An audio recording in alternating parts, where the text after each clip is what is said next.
একঘেয়েমি ফুলকপি তরকারি খেয়ে খেয়ে যদি ক্লান্ত হয়ে গেছেন তাহলে একবার এই রেসিপিটা ট্রাই করে দেখুন। ছোট থেকে বড় সবাই ভালোবেসে ফেলবে। ফুলকপি কেটে ভালোভাবে ধুয়ে নুন দিয়ে সেদ্ধ করে নিতে হবে। আর এইদিকে একটা ব্যাটার তৈরি করব, যাতে দেব ময়দা, কর্নফ্লাওয়ার, নুন, খাবার সোডা একটু মতন, কাশ্মীরি লঙ্কা গুঁড়ো, ভিনিগার, সয়া সস।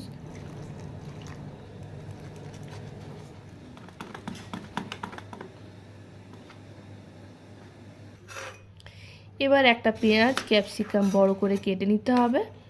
আর আদা, লঙ্কা, রসুন, পেঁয়াজ ফাইন চপ করে নিতে হবে।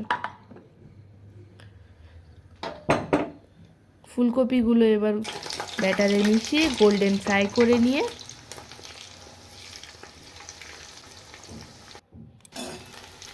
ওই তেলের মধ্যে সর্ষে, কারি পাতা দিয়ে কুচনো আদা, রসুন, লঙ্কা হালকা ফ্রাই করে নিতে হবে।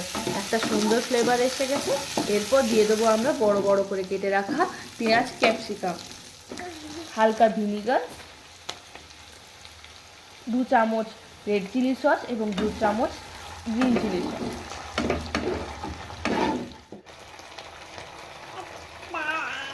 এবার দেবো আমি 1 চামচের মতো সয়া সস এবং 2 চামচের মতো টমেটো সস। ভালোভাবে মিক্স করার পর এবার ফুলকপিগুলো দিয়ে ভালোভাবে টস করে নিতে হবে।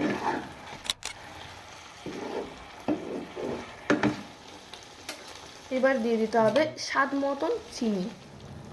এবার দিয়ে দিয়েছি আমি এখানে স্প্রিং অনিয়ন এবং ব্ল্যাক পেপার এবং সামান্য তিল। খেয়ে দেখতে পারেন, দারুণ টেস্ট হয় কিন্তু। আজকে আসি, বাই।